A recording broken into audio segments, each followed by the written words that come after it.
Airports can suck. The crowds, the chaos, the overpriced food. But airport lounges, they can make the whole experience so much better. Today, we're going to share everything you need to know to get into the best airport lounges. The kind that completely change how you travel with free food, drinks, massages, nap pods, showers, and more. We'll dive into every single way you can get lounge access, no matter what airline you're flying or what seat you're in. Whether that's through credit cards, memberships, elite status, or a few other creative hacks. Plus, we'll cover how to avoid the worst lounges, what cards are best for which type of lounges, how to skip the lines, and even how to hit up multiple lounges on a single trip. I'm Chris Hutchins. If you enjoy this episode, please share it with a friend or leave a comment or review. And if you want to keep upgrading your life, money, and travel, click follow or subscribe. Kevin, what is your favorite lounge? You know what? I got to go back to the Pier, first class in Hong Kong. It's a great lounge. It has a sit-down dining restaurant. They've got a spa where you can get back massages and things like that, foot massages. They've got day rooms that when you lie in, you can look out the window and staring your face is the Emirates A380 right there. The food is pretty great. The bar is really nice. It's super quiet. It's super peaceful. I got to say that's probably one of my favorite lounges in the world. And you can get to it with just One World Emerald status, which is really, really fantastic. And I try and go every single time I go to Hong Kong, you know, whether I'm flying Cathay or Japan Airlines or whatever One World airline there is, and even in economy. I love going there. And it's a little bit of a trek from the rest of the airport from the gates, but it's worth it. I like it. I have not been. If I were to answer the question, I'd say my favorite lounge is the lounge that doesn't have a wait, that's like where I am so that I can get a meal. But if you could take Dubai's Emirates first class lounge and put it in every airport, obviously that would be my preference. Even in SFO, the Emirates lounge, you board the plane through the lounge. You don't even have to leave the lounge. So Emirates has lounges dialed in, just like 25 different things you can eat, meal service, drink service, all kinds of stuff. If you're flying through Dubai and you have access to that lounge, highly recommend. We went one way in first, one way in business. The business lounge is also really nice. And I think the thing I love about airport lounges is, one, we all know that everything at the airport's expensive. And it feels really good to get a meal at an airport for you and a partner, your whole family for free. It feels really good to just not be, crammed in a row of seats and just have a little more space, especially if you're delayed, you have a long layover, and you just need to kill some time to do it in a peaceful place that usually has reliable free Wi-Fi. I love it. That said, not all lounges are created equal. What's a worst lounge you've ever been to? You know what? You mentioned that what you want from a lounge is just, peace and quiet, some room to stretch out and things like that. And there's a lot of lounges that don't get that basic part right. And I get it. Airport real estate's super expensive, right? But if I'm thinking about like the Hawaiian Airlines lounges in Hawaii, it's just a room. When I went, there wasn't even staff there. You scanned yourself into the room. There's no snacks. There's no drinks. It's just a room. And it was crowded. So I'm like, why wouldn't I spend that time outside instead? And a lot of the airports in Hawaii are literally outdoors. So you could spend that in the sunshine instead of being stuck in this tiny little room. And it made no sense to me why that lounge existed. We went to that lounge, but maybe it wasn't the same one because this one was staffed and we put our name down for some wait. And then we got a text and we were like, oh, finally we can go in. And we went in and we were like, but there was water, like maybe coffee, but like that was it. And we were like, oh yeah, we're just going to leave. Like there's just no point. Like, why would you go to that lounge, right? I have no idea. And then I've seen some other ones that are just so crowded that you can't even sit down. I remember one time I went to a Centurion lounge. I made my plate of food and I was excited to eat it. And I walked around the entire lounge, not a single open chair. So I put my food down and left because like I can't eat it standing up. Where am I going to put my fork? It was a pretty bad experience. And some lounges are just so crowded these days. It doesn't make sense. Yeah, we're going to talk about everything from cards that get you in, different ways to access the lounges, all the different types of lounges. I don't think there will be a stone unturned when it comes to lounges. Hopefully, if anyone finds one, definitely shoot me an email. I would love to know what we missed. But I will say that when I think broadly about lounges, they have all the purposes we talked about. But for the most part, I guess I indirectly pay, but you can get all of this relatively inexpensively through credit cards and status matching. Have you ever actually paid physical dollars to go into a lounge? I can't say that I have, but if I were going to do it, it would probably be Qatar. If you're flying business class, you can pay a surcharge to get into their first class Al Safa lounge. That I would do. Yeah, I had that on my list of lounges with unique experiences. Evidently, the champagne list at that lounge is among the best in the world. I believe it. So that one, I have flown Qatar business, but I have not flown first. And I did not know that I could have paid to upgrade to that lounge. I will say I learned this trick at the club lounge at SFO, that if you don't find space, sometimes keep walking, because there is secret rooms in some of these lounges. The Centurion Lounge at SFO opened up that whole back room in the last few years that if you didn't know where it was or how to get to it, you might not know that there's plenty of seating. So if you walk into a lounge and it's crowded, maybe ask someone, is there another place I can go?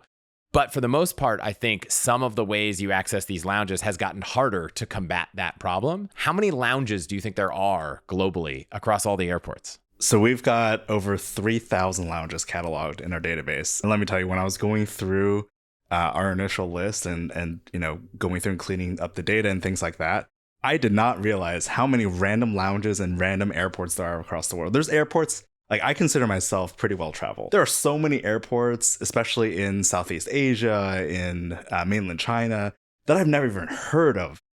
And they'll have like 20 lounges in it. I'm like, what is this place? There's a lot of lounges out there for sure. I was trying to figure out which airport had the most number of lounges. And so I just started looking at the airports I thought would. And so SFO has 18. LAX has 25. Dubai has 27. And Heathrow has 38 lounges. So I think I'm excluding priority pass restaurants, which we'll get to and that kind of stuff. But just airline lounges or operated lounges by other, third-party networks. You'll be able to find the data and tell me, but I think Heathrow at 38 might be the most. Sounds like 38's a lot. So I think it'd be pretty hard for any airport to beat that. Yes. And the fun thing is, by the end of this episode, I think people are going to be able to not only figure out how to get into multiple lounges on a trip, but you can go hot. I do that all the time. Yeah, let's go to 4 lounges and be able to kind of compare them and see what's different. Or maybe we don't like this meal, go get another meal. Like we said before, some of them are terrible. So that's worth doing. But high level, let's talk a little bit about the types of lounges that exist. Because I think we'll talk about the networks. We'll talk about how you get into them. And then we'll do a deeper dive on credit cards, because I think that's probably the easiest, most accessible way for people to get in. So when I think about lounges and brands, one of them, which is probably the most well-known, are these lounges operated by airlines. And in the US, the airline lounges seem to have a much wider footprint, right? So the United Club has probably 50 plus lounges around the world, whereas like Air France doesn't have 50 lounges around the world. What do you think about American lounges? It's interesting because for the most part, internationally, if you are an elite status holder or whatever, you can just go to the lounge. The US airlines have done something unique where they started selling access to the lounges, either by holding a credit card or more commonly, at least in the past, holding a membership. This happened during the deregulation period where airlines really needed money. So they started selling access to the lounges as like a revenue generating stream. But as a result now, if you just have access and you're flying domestically, you generally will not have access to the lounge. Even flying domestic first class will not get you access to the lounge. And that's pretty unique across the world. But you know what? I have to give the airlines some credit because they have improved their product pretty dramatically in the last few years. 10 years ago, the average quality of these lounges were, to be completely honest, terrible.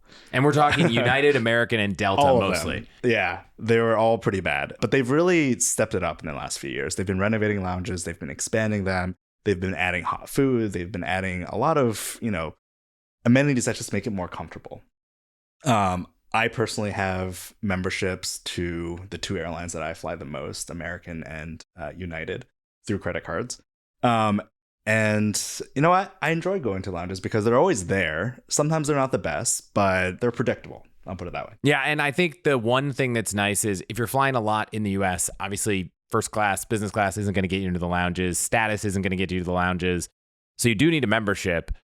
But a lot of times, especially like SFO, you might have a priority pass membership, but depending on the terminal you're flying out of, it might be a significant hike to go find that lounge. When you're traveling internationally, usually if you're changing planes, there is a priority pass or lounge you can access with status or something else pretty nearby. But domestically, I think it's hard to always find a lounge that's easy to get to. Now, some airports are different than others. If you're flying out of Terminal 1 and SFO, there's a great priority pass lounge. You don't need to have any of this. Almost every premium credit card will get you into it. But if you're flying United, and you're in Terminal 3, the United Club is the most convenient place to go. So there's those. And then some of the smaller airlines still have a footprint. So Alaska has like 9 lounges. Air Canada has a handful across North America. I was looking up. Most of the other lounges operate in their home base. So like KLM has a, flagship lounge. And then what ends up happening with a lot of these airlines is if they have a flight out of an international destination, they might not have their own lounge. They might contract with some lounge at the airport. That leaves a lot of independent lounges. So I was trying to do this. The networks I found were Plaza Premium was probably one of the biggest, and then Escape and the Club. Are there other big networks of lounges outside of airlines that actually operate the lounge as opposed to Priority Pass or those things, which is kind of more of a group of access? I think you'll find that there are a few companies that tend to operate lounges on behalf of airlines, but they won't put their branding on it. So, for example, Plaza Premium operates lounges for a number of airlines and things like that around the world. The Club operates the Chase Sapphire lounges, for example. But a lot of times they won't make that really well known. The Virgin Atlantic Lounge, for example, Virgin Atlantic Clubhouse, a lot of them are operated by Plaza Premium. Okay. And you can actually get into those with Plaza Premium. If you have a card that offers Plaza Premium access, you can get into a Virgin Atlantic Clubhouse. But they don't really do a lot of advertising. It's not very common to buy access to it directly or something like that. So it's not the same as like a priority pass, but there are definitely networks of companies out there that will operate lounges on behalf of airlines. Yeah. And for the most part, I've found that there's no reason you would buy a membership to a lounge group of operators, right? Like not priority pass, which we're about to get to, but you're not going to buy a Air Pass lounge or something like that, unless you live in a city where I guess there's one lounge that's completely unaffiliated and you're going there all the time. Maybe that could make sense. Beyond that, we talked about credit cards briefly. There are credit card company lounges. I think Amex has the biggest footprint. I think they have close to 25, 15 in the US and 10 international. I tried to write down all these numbers in advance, but some of my numbers were self-checked and some of them were ChatGPT checked. So I had to do some revising when I asked how many Capital One lounges are there, and they said there's one open, and I was like, that's wrong, because Capital One I think has like 6 open, and they're opening them in all the kind of places you'd expect, the hubs and the major cities that you'd fly in and out of around the country. And then, like you said, Chase has launched some lounges with the Club, which is actually interesting when we think about how to access them, because you can, if you have Priority Pass, you can go to all the Chase lounges. Once per year. Okay, so one per year.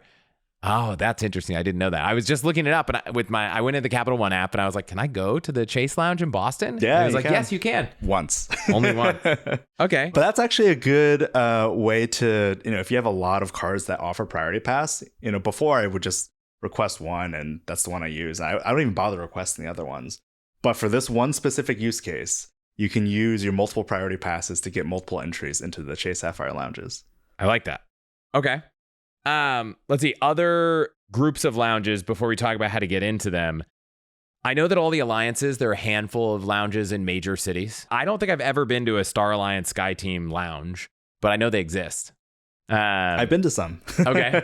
And then, there are some airports that just operate their own lounges. There's so many lounges out there that are just like VIP salon. Yeah. They might be operated by the airport. They might not be. And then there's USO lounges. So if you're an active duty military, there's 250 lounges around the world that you can access. I am not active duty military. I've never been in a USO lounge. I feel like for the bucket list, like it would be fun to just see one time, but that's another really big network of lounges. If you have access to that. And sometimes pre-security, which I guess we didn't talk about, but most of the lounges that I've been to are after going through security. I feel like there used to be some pre-security, but I haven't seen that many recently. There are some, but I think as airports renovate and they add more space post-security, more and more lounges are moving there. Just it's easier. It's easier for people. They don't have to plan time to go through security and things like that. But there are still some pre-security ones, just not as many these days. This episode is brought to you by Element. Now, I love Element and I use it all the time because it helps anyone stay hydrated without the sugar and other dodgy ingredients in popular electrolyte and sports drinks. And that's important because electrolyte deficiency or imbalance can cause headaches, cramps, fatigue, brain fog, and weakness. In fact, Element is a zero sugar electrolyte drink mix and sparkling electrolyte water born from the growing body of research revealing that optimal health outcomes occur at sodium levels 2 to 3 times government recommendations. Element is formulated for anyone on a mission to restore their health through hydration and is perfectly suited for everyone from athletes to regular people like me and works if you're fasting on a keto, low carb, or paleo diet. And if you're not sure if it's for you, don't worry because Element offers a no questions asked refund policy so you can try it totally risk-free. Get your free sample pack with any Element purchase at chrishutchins.com/LMNT. This deal is only available through that link, so support the show and go to chrishutchins.com/element or click the link in the description and get hydrated. This episode is brought to you by Vuori, which is amazing because they are one of only the few brands I wear almost every single day. I've got a shirt on, I've got the core shorts on. I love Vuori, and I love that they bring a new perspective on performance apparel. It's so versatile. It can be used for just about any activity, whether it's running, training, swimming, yoga, or even lounging or running errands or going out to dinner. Seriously, I wear my Meta pants out for dinner all the time. But today I want to talk about their Dream Knit collection because it's amazing. It is super soft, lightweight, moisture wicking, but also has this amazing 4-way performance stretch that makes it so comfortable. While it's almost impossible to narrow my Vuori recommendations down to just one thing, I want you to check out the Ponto Performance Jogger for men or the Performance Jogger for women. I know me and my wife Amy absolutely love them and wear them all the time. Seriously, I think Vuori is an investment in your happiness, and for everyone watching, they're offering 20% off your first purchase, plus free shipping on US orders over $75 and free returns. So get yourself some of the most comfortable and versatile clothing on the planet at chrishutchins.com/Vuori. That's VUORI. Again, that's chrishutchins.com/Vuori to discover the versatility of Vuori clothing. Exclusions apply. Visit the website for full terms and conditions and find the link in the description. So when you think about all these lounges and the categories, the independent ones, the credit card ones, the airline ones, how do you stack rank them? Like, is it consistent that certain groupings of lounge types are better than others? I'll start from the bottom. How about that? I think on average, the airport run ones tend to be a little bit worse. You know what? I'll skip the niceties. They're a lot worse. They tend to be, pretty basic. They tend to be just a little room sometimes. Even domestically, there's some airports that run their own lounges and they're nothing special. But if you think about it, it makes sense because airports tend to just take whatever extra space they have and say, hey, how do I generate revenue from this? And in those cases, you as a traveler are not the customer, right? The airlines that might pay a little bit for their premium passengers to use that lounge, they're the customer. It's usually airports that aren't big enough where airlines will want to operate their own lounges. So obviously, if an airport is trying to lease out space, the best way is to lease it out to an airline or even to a restaurant, things like that. But if it's not big enough to support that, they'll just run their own really, really basic lounge, offer some soft drinks, and that's about it, right? And then try to pressure the airlines that say, hey, you don't have a lounge here. Yeah. If your travelers are traveling in business class, you really need to give them access to a lounge. Yep. So you should just pay us. Yep. And they end up doing it, even though the lounge isn't all that great. Yeah. So I think that's the first tier, right? And then I think a lot of the airline run lounges, I would say there's 2 types of airline lounges. One is the top tier carrier that actually cares about the product and cares about the customer experience a lot. Think about airlines like Qatar or Cathay Pacific, right? Those lounges tend to be pretty good. But then there's another tier of airline lounges where the airline maybe doesn't care about the customer experience quite so much. And, they offer it as an amenity just because they feel like they have to or something like that. Or They might even operate it as a revenue driver. So, for example, there's some places where airlines operate lounges that they don't even fly out of, but they do it because they want the revenue from Priority Pass or from other airlines paying them. One example of that I just thought of the top of my head is Turkish Airlines has 2 lounges in Miami. One of them makes sense. It's where the Turkish flights fly from. One of them is in a terminal that Turkish does not fly from at all. And the only purpose of it is to be Priority Pass lounge. Now, Turkish lounges tend to be pretty decent, but there's a lot of other airlines that don't care as much. The China Air Lounge at SFO sucks. Exactly.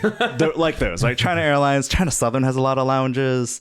Even Air France, which is generally a pretty decent airline, they're older. They're really built for Priority Pass, and they're just not fantastic lounges, right? So that's a tier I would put next. The airlines that maybe don't care quite as much.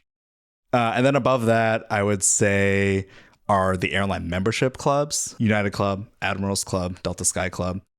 Those are, we talked about that a little bit earlier. I think it's kind of the middle tier there. They're not usually fantastic, but they're predictable. But the reason I rank that above the other, tier is that there's one thing special about these lounges, and that is their agents tend to be pretty fantastic. So if something goes wrong with your flight, something happens, there's air ups, there's weather, there's mechanical issue with the plane or something like that, that is the first place I will go. Like, I don't bother calling on the phone. I will go straight to the airline's lounge. I don't line up at the gate agent or anything like that. I'll go straight there. They're usually very friendly, very able to help you out, even bend the rules a little bit sometimes. So I think that's a huge, huge benefit of those lounges, and that's why I put them in the middle. The one thing they can do, which you won't get if you call, is they can call every individual gate. Mm-hmm. So Absolutely. If there's something about your flight, your seat assignment, something that can only be done by a gate agent, in the lounge, they can call that gate agent and get it done with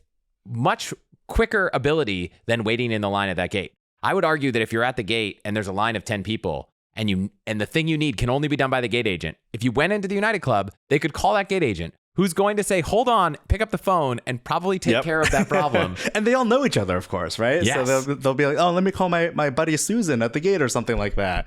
And they'll get it done. Yeah, so I think that's a great benefit. I also think because these lounges have memberships that people pay an annual fee for, there's like a minimum bar. Like we have to be at least good enough. Predictable, right? Yeah, predictable. Okay, and what's above that? The credit card lounges that you mentioned are this Amex Centurion Lounge, the Sapphire Lounge, and the Capital One Lounge. Those tend to be a little bit more premium. They usually have a little bit better food, better bar, a little bit nicer amenities and, fixtures and things like that.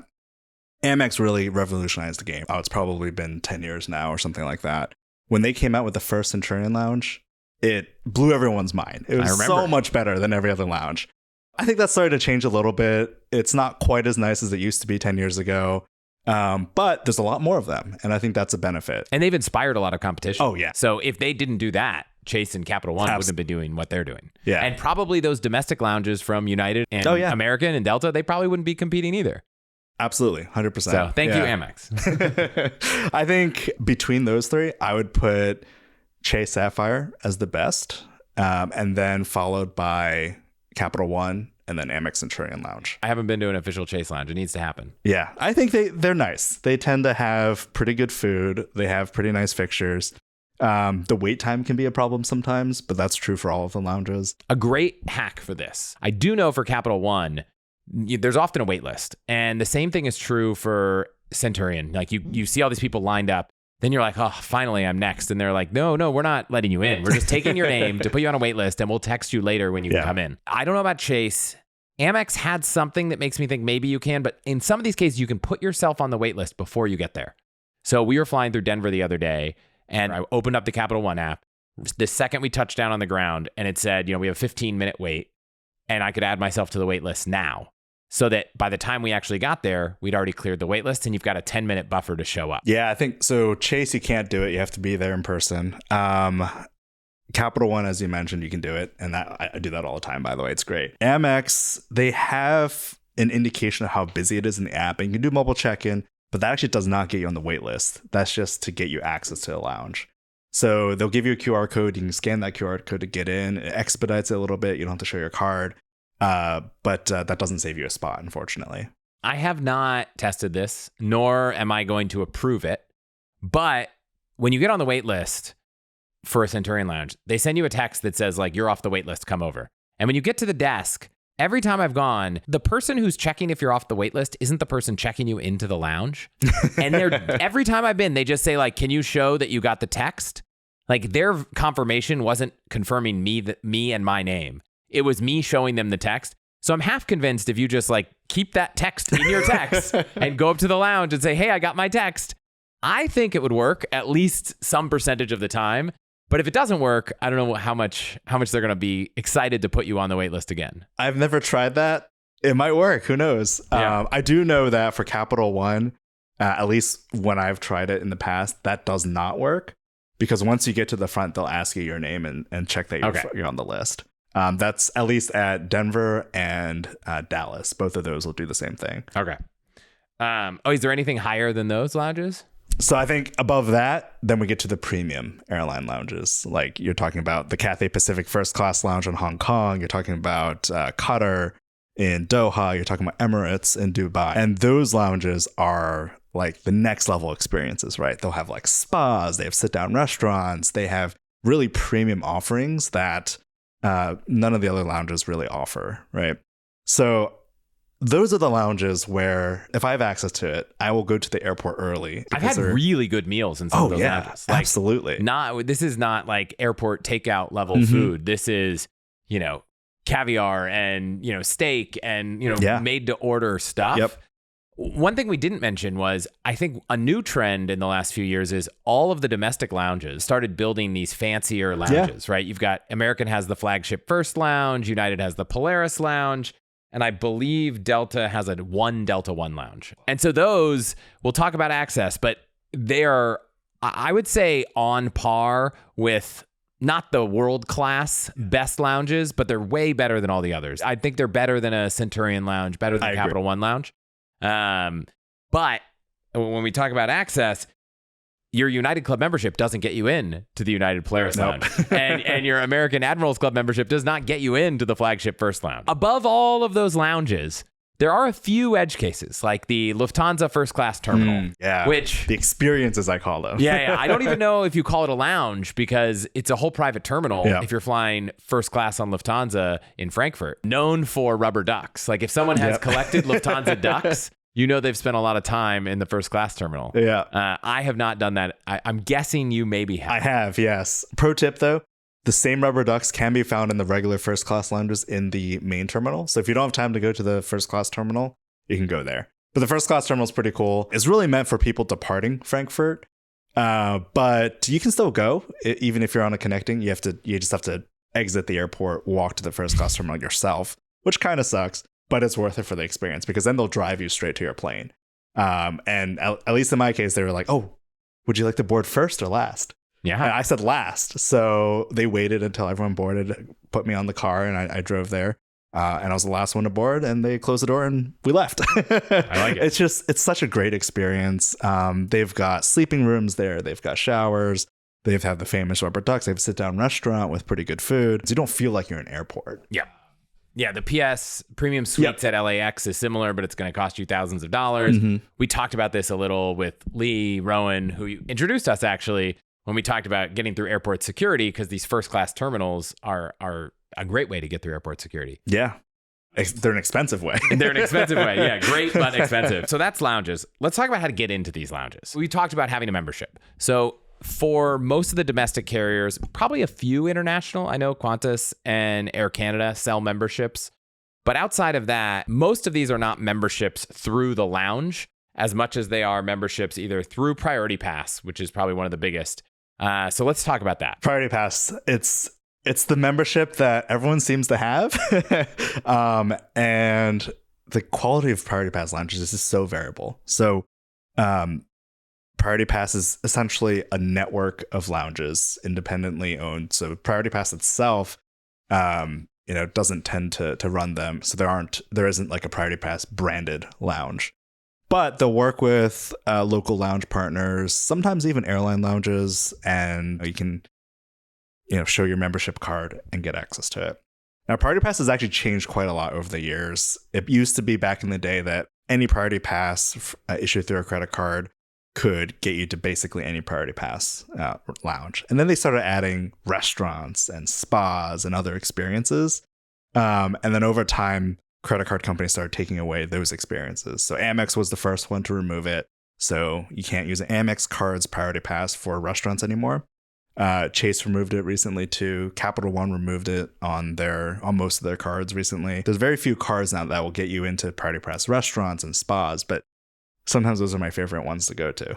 Yeah, there was a heyday where 2 or 3 of the restaurants at SFO were totally covered, and some of the cards had unlimited guests. Yeah. And you'd take like 4 friends to a restaurant, spend $100, and it'd be totally free. Yeah, there's still 4. There's 4 restaurants at SFO. I go there all the time because I'm lucky enough to still have a card that offers it, but most of my friends don't anymore. So I'll be like guesting them in and things like that. But my favorite example back in the day was Portland. It's called Capers, if you guys remember that from back in the day. Capers Market is basically a supermarket in an airport. So every time somebody would leave or come back from Portland, they would just do their grocery shopping in the airport and get it covered with Priority Pass. It was incredible. At the very beginning of it, they were allowing some crazy things. They would let you buy alcohol, so people were bringing back bottles of wine. They would let you guess each other. So like I would guess you and you would guess me, and we'd both get $54 or whatever it is in credit. Most of that's come to an end now. I think Priority Pass probably cracked down on it a little bit and sent out a memo to the lounge just saying, hey, don't do this. But it's interesting. At the core, it actually makes sense because what they do is that every time you swipe into a Priority Pass lounge, they just pay the lounge a certain amount. The credit card company. Or through Priority Pass. So they thought, hey, if you're going to pay the lounge, why don't we just pay a restaurant and do the exact same thing? So the way it works is that you just get a bill credit of $20 to $30, depending. It depends a little bit on the country. They'll have different, foreign exchange and things like that. It'll be a little bit different. But you get a credit and you can use that for whatever you want at the restaurant. And it makes a lot of sense on the surface because they still get paid, right? And if you're going to pay a lounge, what's the difference with paying a restaurant? I think what people started abusing and why they started walking it back a little bit is that if you go to a lounge, you normally swipe in once to a lounge, right? And you'll stay there before your flight unless you do some crazy lounge hopping or something like that. But for restaurants, people are going to like 4 restaurants in a go in one trip, just getting takeout food from each one and walking onto the plane with them, having a feast. And I've done that a lot too, so I'm part of the problem. But it wasn't sustainable. Or they'd go to a restaurant, have a meal, and then go to the lounge to relax. Yeah, that too. Yeah. And the lounge loved it because they're like, oh, we're getting all these people that aren't even eating. True. But yeah, and so you could go to Priority Pass and actually buy a membership. You can. I would not recommend it at all. I think it's like $350 gets you 10 access visits, and then $475 or something gets you a year unlimited. But we'll go through the list when we talk about credit cards. Probably most people listening have at least one that includes unlimited or some limited number of visits to Priority Pass. And so, unfortunately, most people don't activate it. I meet tons of friends who are like, oh, I want to go to this lounge. I'm like, oh, do you have one of these cards? Yeah, I have one of these cards. Well, did you activate your Priority Pass? No. I don't know if they've changed because I haven't done it in a while. But it used to be like you had to wait for the card to come in the mail. You still do in many cases, yeah. But some of them you might be able to activate online in the moment and get in. But the number of people I've seen arguing at a Priority Pass lounge, like, I have a card, this should get me in. Can you call them? And they're like, if you don't have your Priority Pass, you can't come in. Yeah. So Priority Pass is probably the biggest network. And they've got something like 1,700 lounges in the network, 1,400 lounges worldwide. Most airports have something. And so that's probably the biggest way to get in is to have a Priority Pass membership. And that'll come from credit cards, which we'll talk about. I don't know if you know the difference. Because there's Priority Pass, and then there's Lounge Key, and then there's Dragon Pass. Dragon Pass, yeah. And they're kind of all the same thing. They're very similar. And I actually think that at least 2 or 3 of them are owned by the same company, Collinson. I think Lounge Key and Priority Pass are definitely the same company. In the US, it's very Priority Pass centric. In Asia, Dragon Pass tends to be a little bit more prevalent. So there's not really a downside in being a member of more than one alliance or group. So a lot of them just tend to accept both Priority Pass, Dragon Pass, whatever. But they're technically different networks. Yeah. Okay. So another big way to get in that we haven't talked about, and probably the oldest way, and the way that all these were intended was just if you're flying on a business class or first class ticket, you get into the lounge. And you mentioned that the domestic airlines kind of ruined that for Americans. And you're like, I just bought this expensive first class ticket. Why can't I go into the lounge? And they say, well, sorry, like it's only for international flights, or in some cases, the transcon flights, LA and SF to New York, are often excluded from that list as they competed for that route. But if you're flying internationally in business class or first class, is there a circumstance where you don't get access to the lounge if there is one? There's a few. Generally, you would, but some airlines have started selling these like almost like basic economy business class fares that exclude lounge access, which is crazy to me, right? Because that's probably the cheapest part of the experience. If you think about how much space a business class seat takes up on the plane, that's expensive to provide. But yeah, some airlines have started selling unbundled business class fares that don't include lounge access. I'm guessing if you're on a super discount business class airline like Zip Air, you're definitely not getting free lounge access either. Yeah. But if you're on a major carrier buying a normal priced business class ticket, Lufthansa, Air France, United, flying internationally, you don't need to worry about whether you have, a membership, whether you have your priority pass. Almost every time I've been in that circumstance, I'm getting access to a lounge. Now, is it the nicest lounge? Not always. There have been cases where I have access to a lounge from a business class flight, almost always a miles flight. You don't have to pay with dollars for your flight in business to get access to the lounge, but that doesn't mean you might not prefer going to a lounge in Priority Pass or linked to a credit card. Yeah, I mean, that's the thing. They will usually tell you which lounge to go to. They'll either give you an invitation or they might write it on your boarding pass. But that's the lounge they want you to go to. That's not necessarily the lounge you want to go to. And the thing with all these alliances is that usually you can go cross alliance, right? So you can go, if you're flying United, they might send you to the United Club. But there might be another lounge at the same airport from the same alliance that you could go to instead. Swiss Air, Lufthansa. Yeah. Or even a Star Alliance. You talked about the alliance lounges themselves. Star Alliance has a lounge, right? You could go there. But a lot of times, I've even seen cases where the airline will contract with a third-party lounge, either a Priority Pass lounge or an airport lounge, and it is far inferior to the lounges you could actually get to if you just went to a lounge operated by an alliance carrier. Meaning your boarding pass gives you access to better lounges than the one they suggest. Yeah, absolutely. You don't need another membership. Yeah, absolutely. Wow. But they don't want you to know about it. I don't know why. Maybe because the gate that they operate from is a little bit further, or maybe they have to pay a little bit less money to send you to that lounge. But for whatever reason, they don't actually tell you about the good lounges. Yeah, that's a great one. Elite status, because I think we're going to spend a little bit of time here, is the other one. And traveling internationally, even with some of the more basic, not the best status on every airline, you get access to lounges even when you're flying economy. Yep. I think elite status is really powerful. As a general rule, oneworld, I think, does it the best. Their rule is pretty simple. If you're flying any cabin and you are oneworld Emerald, you get access to the first class lounges. There's a few exceptions. And for people who aren't familiar, most of the airlines in the US have 4 tiers of status. And they all have different names, but we'll call them like silver, gold, platinum, and elite. At what level do you need status usually to get into these lounges? It usually tends to be the second tier. For a basic business class lounge. oneworld goes above and beyond this, and they let their top tier or second to top tier, they get first class lounges. Okay, because I'm not a oneworld person. So there's like Sapphire and Emerald. Yeah, Sapphire and Emerald. And so if I were like gold, maybe gold's the lowest. Platinum on American, that's the second tier? That's Sapphire, yep. Yeah, I would get Sapphire. Sapphire, and correct. I could still go to a lounge in an economy ticket. You can go to business class lounges, yep. Yeah. That actually includes the flagship lounges, which is pretty major. So American Airlines flagship lounges, they're their business class lounge, but it's their most premium lounge. And you can go there with just platinum status, which is not that hard to get, actually. Right. We've talked a lot about fast tracking status and spending money and earning loyalty points and all that. Okay, so that's if you have status on these alliances. You can go. I've done this flying international in Star Alliance when I had United status. We could go to the lounges flying economy. Obviously, most of this doesn't matter if you're using your points and miles to fly business because you would have already had status. So I just did this episode on rethinking elite status. And the reason I'd stopped caring about status was that I just often am using points and miles to fly in business class. So if you're flying in business, status doesn't do a lot for you. Yep.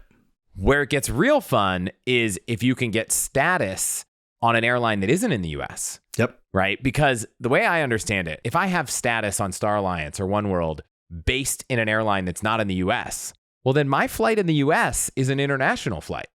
And therefore, I should be able to go to the Admirals Club or the United Club when I'm flying domestic economy within the US. Yeah, and this is where the alliances have slight differences in their rules.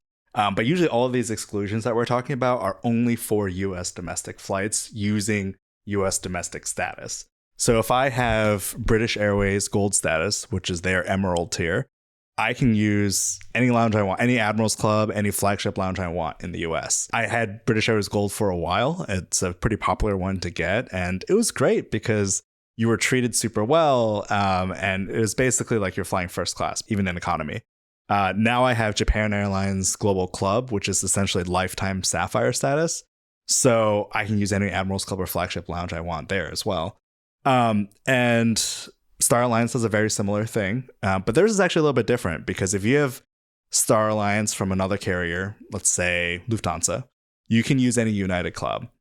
But their exclusion only applies not just to lounges in the US, but only to United Clubs in the US. So that means if you are a United Elite, Gold or above, you can actually go to any lounge in the US that's not branded a United Club. So that includes Air Canada, which is a big plus in San Francisco here because we have a great Air Canada Maple Leaf lounge. So any United Gold or above, even on a domestic ticket, can go there. Interesting. So let's assume I had United Gold and I was flying economy. I could still go to a Star Alliance lounge as long as it's not the United Club. Correct. Yep. Interesting. Yep. But if I were to, and I did this one year, there was one crazy promotion one year where it was like credit one international flight to Aegean Air, which is a Greek airline in Star Alliance, and you would get their status for like 3 years. So I did this. And so for 3 years, I had Star Alliance Gold through Aegean Air. So all my domestic flights, I could go into the lounge.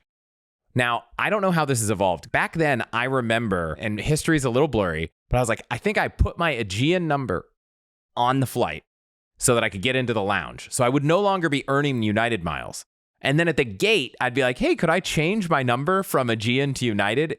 Do you still have to go through all those hoops, or could you just show your Aegean membership? I think by policy, actually, for a lot of them, specifically for United Clubs and Admirals Clubs, you can actually just show your card, give them a membership number, they'll manually type it in. But I think it's starting to change a little bit. More and more agents are starting to just want you to scan it, and if it lets you in, they let you in, and if it doesn't, it doesn't. Meaning, and we'll talk about status matching, but if you had status on an international carrier that let you go to all the lounges domestically, you're probably not, though maybe we could make a case you should. Like if you're an American flyer, you probably credit your miles to American. Now, if you go, do some status match and get British Airways status, so you can go to the Admirals Club for free when you're flying on economy, great, but you'd have to potentially put in your British Airways number and earn British Airways points instead of American. Yeah, it used to be a lot easier not to have to do that. As you noted, you could change it later if you can find someone willing to do it. But I will say the one airline that has never made an exception for me for this is Alaska. Alaska will want to see your frequent flyer number on the reservation before they let you in. So I've never had success getting Alaska just type in a random frequent flyer number for me. The reason is because Alaska lounges have the pancake machine and they're trying to keep the pancake machine safeguarded. Yeah, that must be it. One trick I've learned from people is if you're trying to employ this strategy, at every website that you have in a mileage account, you've got your profile. A lot of people I know create a profile for themselves as a travel companion. So, I've got my Chris profile on United, I have my wife's profile, and then I can create another Chris profile. And that other Chris profile isn't required to book a flight with my United number. So if I had status in another airline, I'd be able to do that. And it's most come up as I've been trying to think about I'm flying Alaska a lot. Earning American status is a lot easier than earning Alaska status.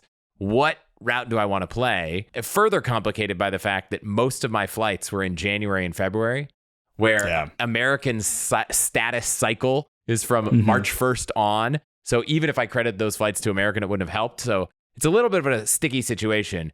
But I would say one thing someone mentioned was like on the website, you can't do it. And I don't remember if it was American or Alaska, but in the mobile app, you could. So they were like, if you want to change your frequent flyer number on Alaska, you can do it in the mobile app. So you got to play around. But if you have status on an airline, and especially an international one, you might be able to game some of these systems. Yeah. What you said about leaving, by creating another profile, I do that all the time. I highly recommend everyone do that. Essentially, you're just booking a flight for somebody else who happens to be named Kevin Song, right? Same birthday, yeah. I'm just booking it for my twin brother who happens to have the same name, right? There's nothing wrong with that, but it does let you leave the frequent flyer number blank. And that's the key part. And then you can add it in yourself later. Otherwise, you have to find someone to try and change the number. And then usually you have to contact them to do that. And it's a huge mess. So it's just a lot cleaner, a lot nicer if you just leave it blank. That does mean, though, you will have to manually enter your known traveler number to get TSA PreCheck. And I do it so often that I added it as one of those text replacements in Mac OS. So if I type that, it just autofills my global entry number in there for me. And you will have to make sure that you remember to put a number in there. Now, yes, you can claim miles after flying, but if you don't put your United number in, you're never going to earn any points for flying. So keep that in mind. Talk about status matching, because I have not thought about this in years, but there are a lot of times where it's pretty easy. Yeah. I feel like status matching it was a big thing, 10 years ago, but it's just become such a large thing now. Every few months, we see a great status match offer from one of the airlines. Every time a new airline revamps a loyalty program, or they just want to get... Or they mess one up, right? Or they mess one up, Southwest messed theirs up, and then American says, hey...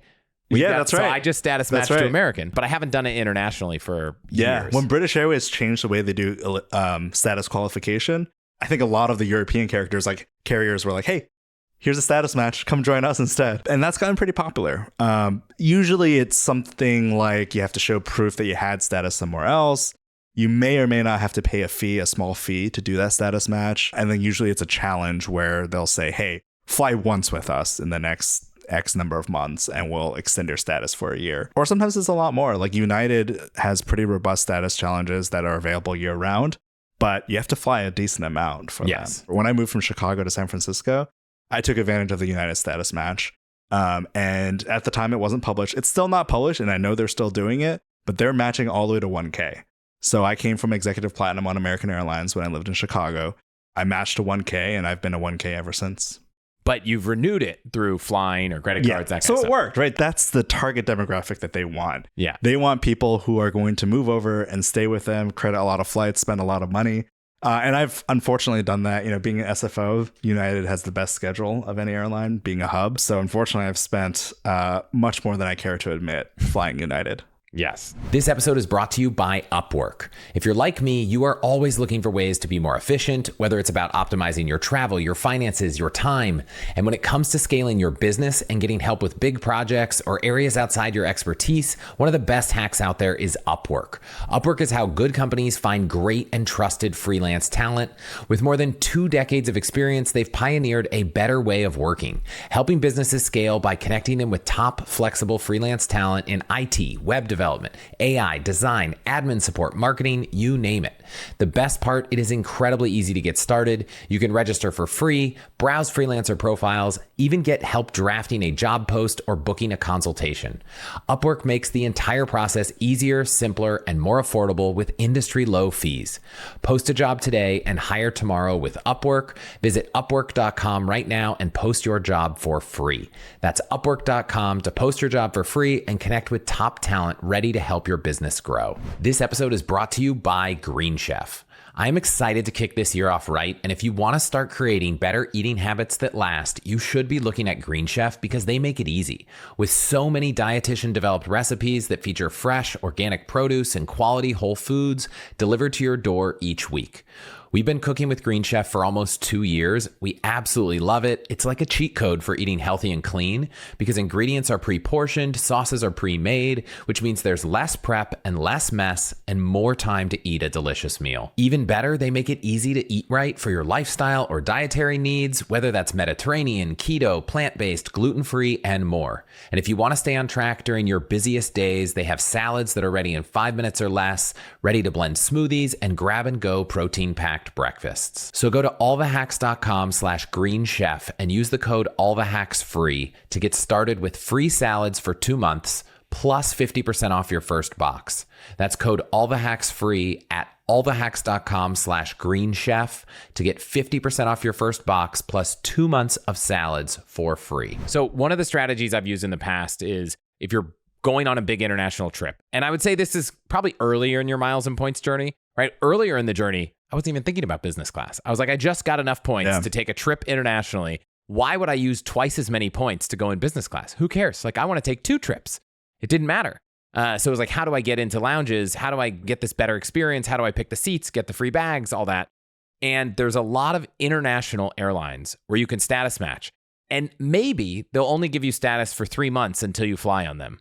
But if you're going to take 1 trip and you're going to Greece, well, if you have Aegean status for 3 months, that's all you need. And so there are a couple times where I would status match to an airline and they'd kind of immediately give you the status for 3 months.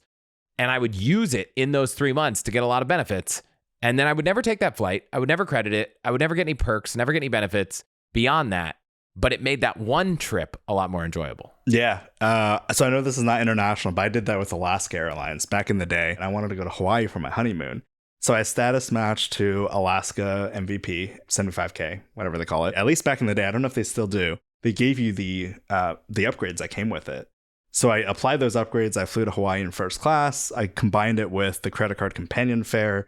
So I got two tickets to Hawaii for my honeymoon for dirt cheap in first class. It was great. So they still do that because I did the built status match to Alaska last year. Oh, okay. And they gave you they gave me 4 upgrade certificates. Yeah. And I've used all 4 of them. And in fact, I found them so easy to use that I've started realizing there are a lot of people that don't use them because they get upgraded on their own. And so if you find the right parts of the internet, there are places to get Alaska upgrade certificates for a price that is very reasonable, like $50 an upgrade certificate kind of thing. But the funny thing is I did that last year, but I didn't fly Alaska that much. This year, I realized we're going to basically only places the whole year, every trip we're taking is to a place Alaska flies for less than United is charging. Yeah. And so I think I might even get status on my own on Alaska. And then I got the Alaska card to kind of help boost it to that next level where you get a lot more of the benefits and the perks. So I'm going for MVP Gold, which I just think is funny because last year I had MVP Gold. I didn't use it at all. Now I'm trying to get it because I want to use it. What will probably happen is I'll get it. And just as I get it, it'll be the end of the year. And then next year I'll be like, oh, we're only flying Delta. So we'll see how that goes. But I do think one other important thing is there's some rule for every airline about how often you can do this. And for some airlines, it's, oh, you can only do this every 2 years. I don't remember which airline, but there's one airline that you can only do it once in your life. And that one I've always been, whatever airline it is, every time I see the terms, it's like, you can only status match one time in your life. And I'm like, I'm not going to do it this time. A lot of airlines actually say that, but it's not always enforced. I can't remember how many years you can do it. But I really wish I knew that at the beginning of this year when I had all these flights that would have helped me get through that challenge. Yeah. But I will say the one airline that is more generous with it is Southwest. So Southwest lets you do it every year. And in fact, I just did my match a few weeks ago. I'm flying Southwest to Austin, and I actually think Southwest A-List is pretty nice because it means that no matter what, you can board either during A if you have an A boarding pass or right after A. So, I did a same day change today to get onto a later flight, and it meant that I paid less, did a same day change, and I still get to maintain my A boarding group. Now, obviously, all that is changing pretty soon with Southwest crazy program changes and everything. But at least, with A-List, I'll get a free bag and I can choose my seat and things like that. But their big thing is that you can do it every single year, which is crazy, unheard of. But it does have a challenge component, right? It does. Okay. Yeah, you have to do 6 one-ways. So I actually, I plan on flying Southwest enough in the next 12 months that I am going to fly and mileage run to get those 6. I have a few organic ones sprinkled in, so I think I'm doing 4 already organically, and I'm just going to do a round trip to Vegas for fun to get the last 2 to meet that. Well, since this is all the hacks, some of them it's per segment, some of them it's per flight. One fun trick is if you are trying to do any of these things and you must have 3 segments or 6 segments. We've probably both been in a circumstance where we're like, oh, so I can qualify with segments? Great. I'm going to fly from SF to Vegas, but I'm going to do it via LA and Seattle and Portland and take this ridiculous 5-flight trip that, saves me having to do 5 different trips. Unfortunately, Southwest is by flight. So if you have a connecting flight, it counts as 1. So unfortunately. No help there. No, but United, I often do that because their elite qualification is you can spend a certain amount of money, but if you fly a certain number of flights, the amount of money they have to spend is lower. So United lets you do a same-day change and add a connection and things like that. You don't have to maintain the same routing. So at the end of last year, I was trying to get requalified for status, and I was like, I have the dollars, so it'd be a huge shame if I didn't make it just because I didn't have enough flights. So I just booked a bunch of SFO LAX and started changing them all over the place. I went to Fresno a bunch, connected through Fresno. I connected through San Diego. So there's ways you can change it. United used to be very generous. You used to be able to keep on adding segments, more and more segments. Like you start with the SFO LAX, and then you end up with a SFO San Diego, Las Vegas, Chicago, some other city. Like just keep on adding segments, because as you would finish one segment, it would give you same day change options for the next segment. Oh, okay. I haven't been able to do that recently. I think they cracked down on it a little bit. But it used to be really fun to try and add as many as you could into one reservation. The only other thing we didn't talk, so status matching is great for international, especially when you're economy. We didn't talk about day passes, which I feel like deserve a little bit of a mention, which is just that day passes are something that I think you get with some United cards. Some people sell them, but honestly, I've never bought a day pass for a lounge. And just this past weekend, we were going to the United Club, and there was a sign that said, day pass is not accepted today. And the other United Club at Denver was under construction. So it was like, if you had a day pass and you're hoping to use it, today's not your day. Are day passes something that you pretty much always encourage people to avoid? Yeah, I think it's one of those cases where if you have it and you can use it, that's great, but don't rely on it. More and more airlines are restricting the usage of day passes. United, for example, just announced that day passes can only be used starting 3 hours before your flight, and you have to be with the card holder that the day pass is issued to. You can't transfer them and you can't give it to a friend. None of that anymore. But if you can use it, sure, why not? Like it gets you in. I remember using one back when I was first getting started in Miles and Points. I actually was on a flight that got diverted to Cleveland from Newark to Chicago. This is, if you remember, many years ago. Somebody set fire to the ATC facility in Chicago. It turns out it was a disgruntled employee. So the FAA shut down all the airspace around Chicago. So I got diverted to Cleveland because I was in midair at the time. And I was like, hey, I have this day pass for my Explorer card. So I went to the United Club in Cleveland. They got me rebooked and figured it out. And that was actually a pretty good use of it. But it is getting harder and harder to use for sure. It's just, you can't rely on it. Sometimes you can go, sometimes you can't. I will say though, at least with United, because I fly them the most, I happen to know, if you go online and you add a day pass to your reservation ahead of time, they actually don't count that as using a day pass. And what I mean by that is if you do that, it bypasses that capacity restriction. You can still get in. It's as if you have a membership. That's great. Especially in Denver, it was all automated, right? You go through the lounge and it was just, there was no people. You just scan it. We went up an elevator and it was just a room with a automated gate. They also have a great, interesting lounge, which I've seen a few pop up. Capital One has this in the front of the Denver lounge. United has this grab and go lounge. I think Delta has one where it's like, if you're really just using this for food, why don't you go to this lounge? And United has a lounge. You walk in and it's just fridges and counters, and you just take all the snacks and food and drinks you want, a little barista, and then you leave and there's no place to really sit or do anything. And it was kind of nice. Yeah. I think the United Club Fly is what they call it. I actually love that. If I pass by one, I always make sure and go. But because you can just grab some snacks for your next flight. They do have one staff in there, and it's the barista. So they'll make coffee to order there. They have one in Denver and one in Houston now, and it's a pretty great perk, honestly. Yeah. But just 2 days ago, they announced that one-day passes will no longer get you into the United Club fly. Oh, wow. So you need a membership now. So these day passes are the worst. We got to talk about how to get these memberships. And I think almost every lounge membership I've had or ever will have comes from a credit card. Is that kind of where your lounge admission comes? Other than, I know you get in through the Japan Airlines status. So we'll shelve that. But most of the time, you're getting into a lounge from a credit card. Yeah, it tends to be the best way to do it because the airlines want to incentivize you to hold the credit card. So they'll price the annual fees for the credit cards actually lower than if you were to just straight up buy a lounge membership directly from the airline. And plus you get all the other perks of the card as well. I tried to write all the credit cards you could have that will get you into a lounge. I'm sure I'm missing some. The main three are the marquee premium cards from Amex, Chase, and Capital One. So I think if your goal is to have the widest network of lounges to get into, it's hard to say that there is a card better than Amex Platinum or Business Platinum. Yeah, I think it depends on what airports you tend to frequent. If you're at an airport that has a Centurion lounge, by all means, yes, absolutely, do that. But I would say the flip side of that is that you don't get priority pass restaurants and things like that. Then again, most of the other premium cards don't offer that anymore. Anyway, it's a nice solid card. If you're going to have one card to get lounge access, it's a pretty decent option. Yeah. So I was going through all the options. So Amex, obviously you get into the Amex lounge.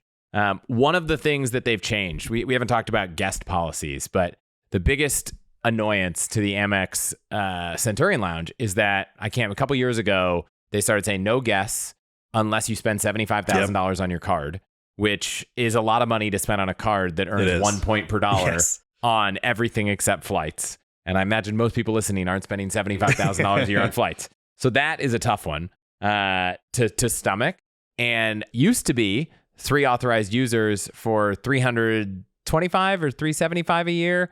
I can't remember. And now it's $175 per authorized user. So it's quite expensive. So, but the perk there and why I think the Platinum card is the best lounge card is that in addition to Amex's own lounges, in addition to a Priority Pass membership that includes guests and unlimited visits, you also get access to the Delta Sky Club. That's true. If flying Delta, it is 10 visits a year unless you spend $75,000. You also get escape lounges, which are not actually part of Priority Pass always. And then some of the Plaza Premium lounges are not in Priority Pass, but they are in Amex Platinum. Yeah, and then there's this weird edge case of Lufthansa lounges where you can get access with Amex Platinum card. Yep. I didn't read all the terms and conditions. But from a partnership standpoint, on Capital One and on Chase, you usually get their branded lounges and Priority Pass. And then Capital One, you get these extras. And so I think the only thing you're really missing from an Amex membership for lounges is you're not getting into Capital One. You're not getting into Chase more than once a year. Yep. And then, of course, none of them are going to get you in to the lounge of American, Alaska, Delta, or United. So you missed that.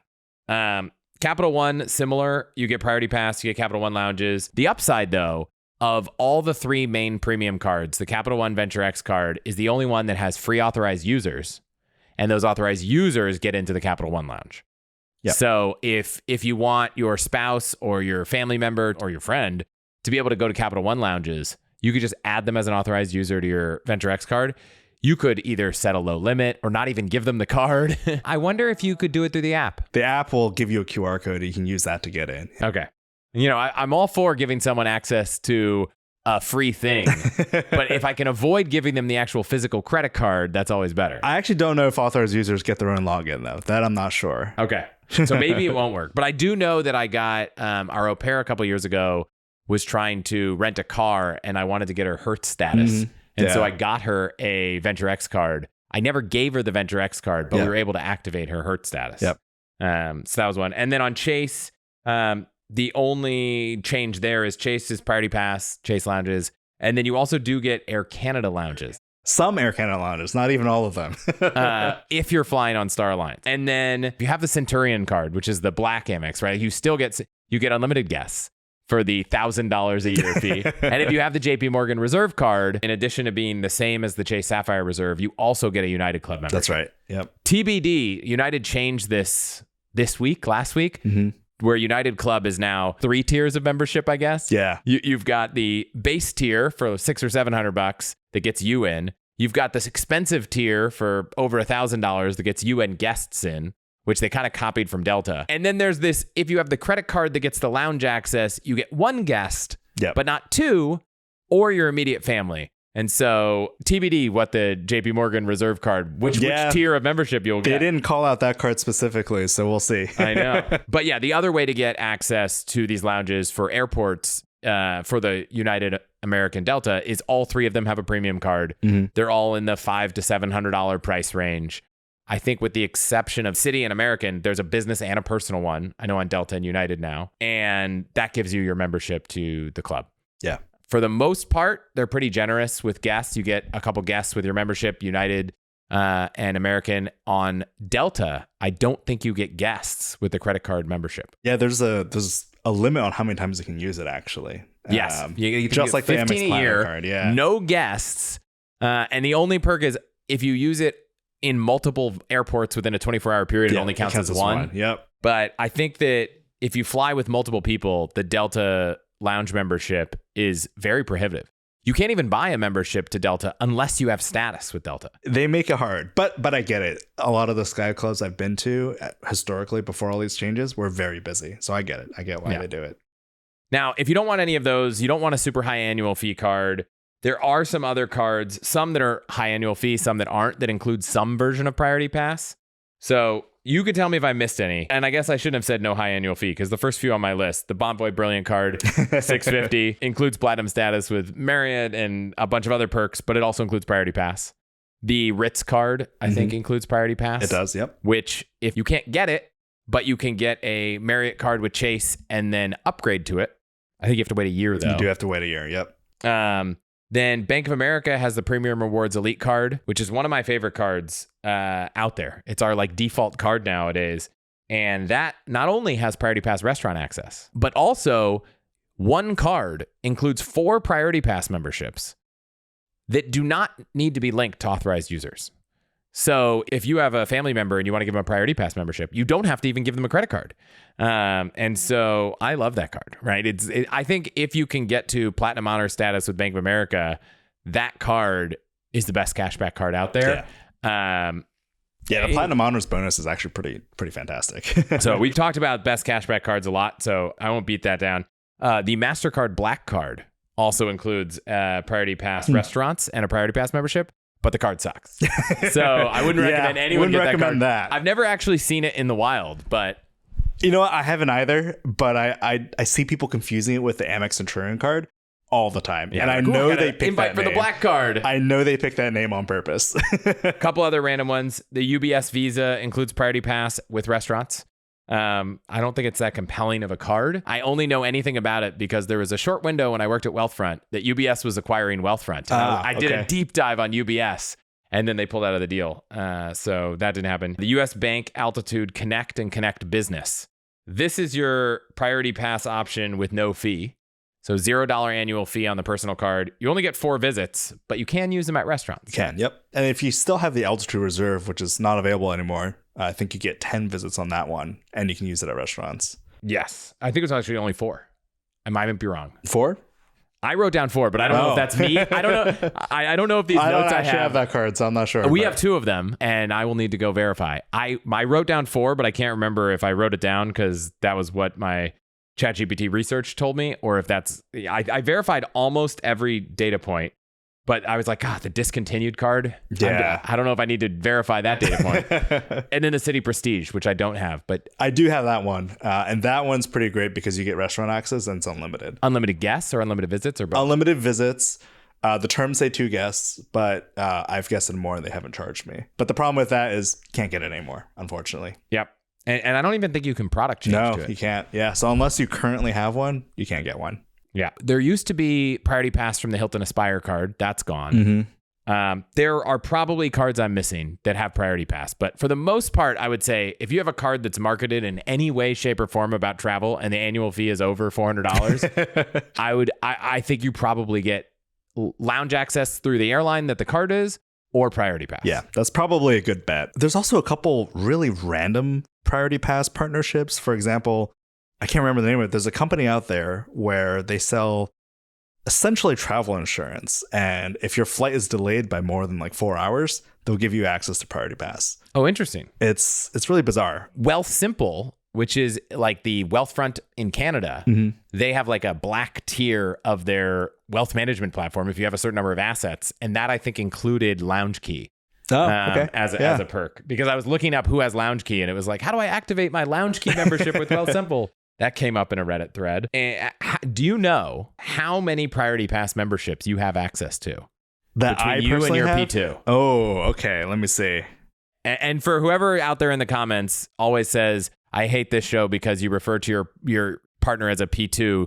I just say, okay, you don't need to listen, but it's not because that's what I refer to her as. It's just common language in this industry. But let me see. I've pared it down a little bit. I think the answer right now is 11. Okay. So between me and Amy, we have 12 cards that include Priority Pass, one of which is the BOA Elite. So technically there are 3 other memberships that I could assign. So we actually have 15 Priority Pass memberships, which prior to this conversation, I've never even considered activating in any way, shape, or form because why would I need them? Now I'm thinking, well, I guess if I have a Chase Sapphire Reserve, I don't. Yeah, then you don't. Then it doesn't matter. Yeah, there used to be better guesting rules with Chase or Amex, and that's not the case anymore. Pretty much across the board, Priority Pass, almost every card is 2 guests. So I haven't activated them all except Bank of America because of the restaurant access. Right. So there is a cool website that I will send a link to from 1 Mile at a Time that tells you based on the numbers on your Priority Pass how to identify which one is which. Because once you get that card, you're like, oh, I want to use my Chase one. How do I know which one is the Chase one? How do I know which one's active? There's not an easy way, but the numbers can actually be decoded. So my trick for that one is when I get the card and I activate it online, I create the account. I save all my accounts into a password manager. And in the username, I add the card that it was associated with. So I started doing that. My latest Priority Pass login is like something BOA. Yep. So I know it. And now that you can do digital Priority Pass memberships, this is probably less relevant because you can log in.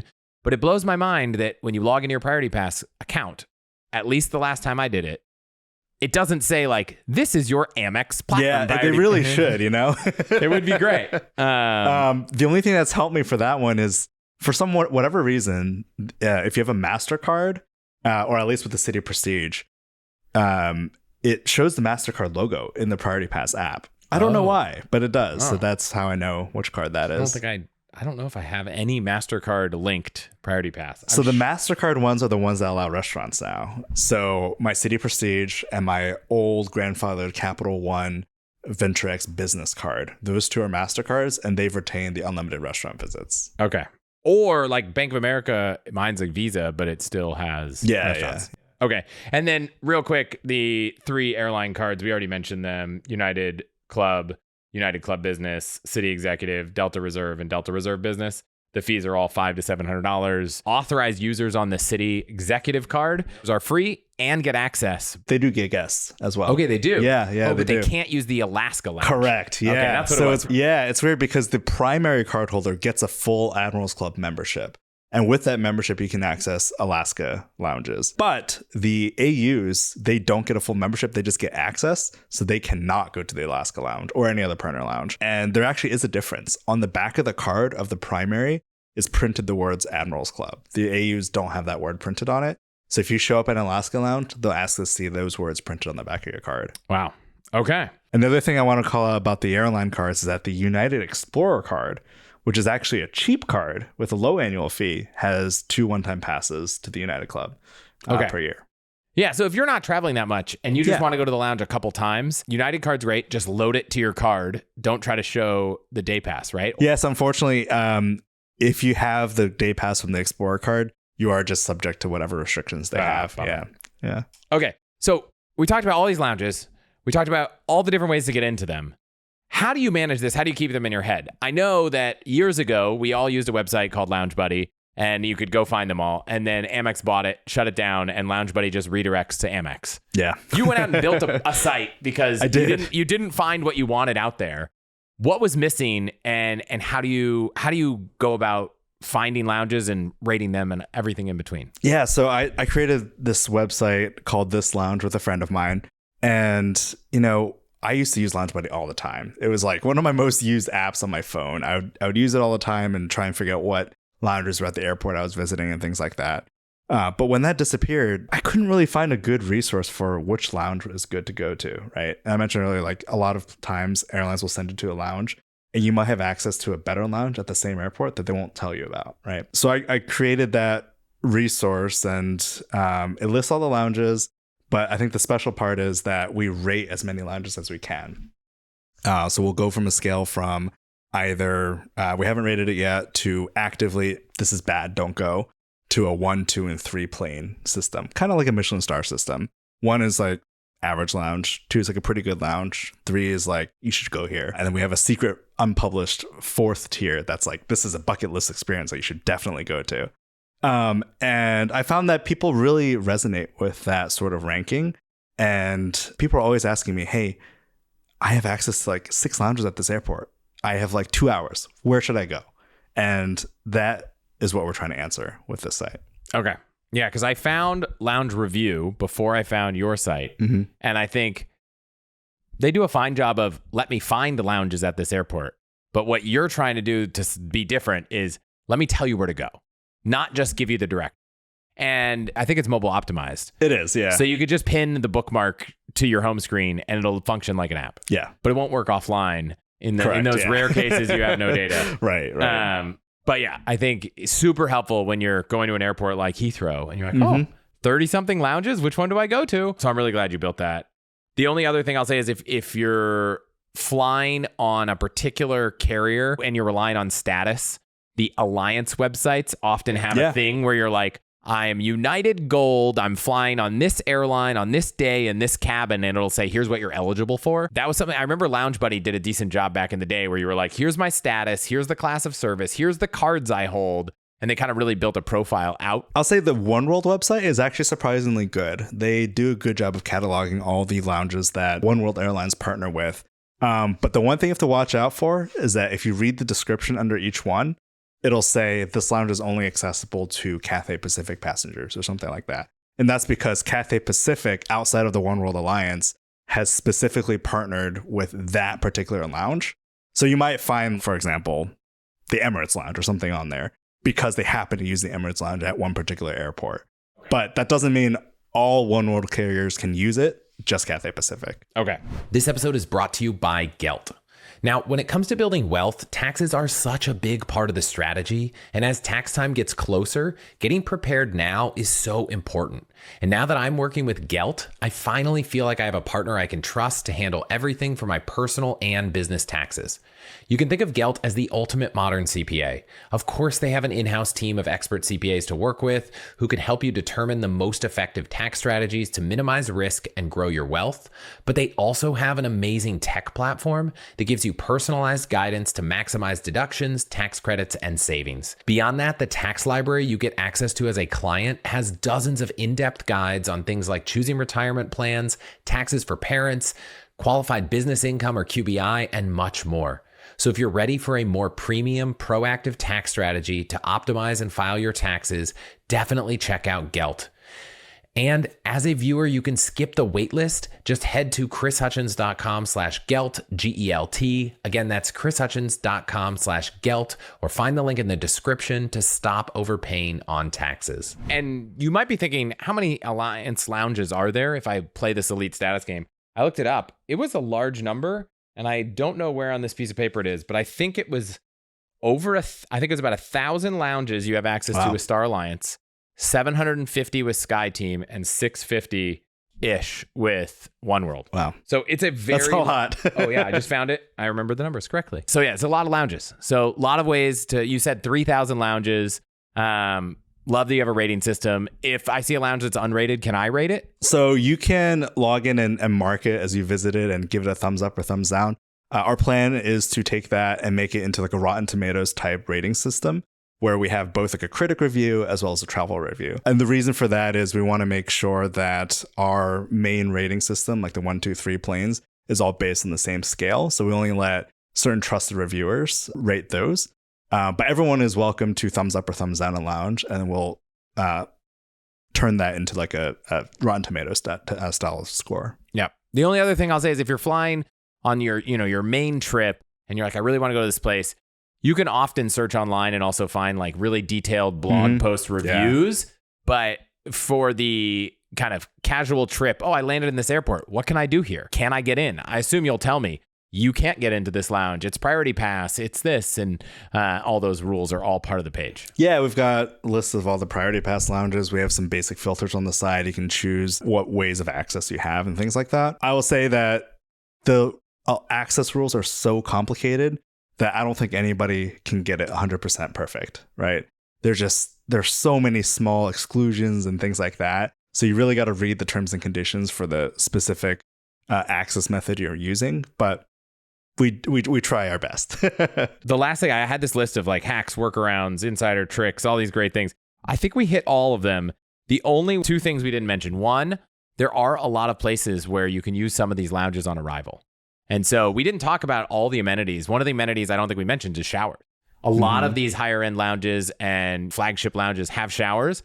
And so on an international trip, you land, go to the lounge, take a shower, clean up, and oftentimes you're landing it, in the morning. So that's one huge perk that I think sometimes people overlook is using that lounge on arrival.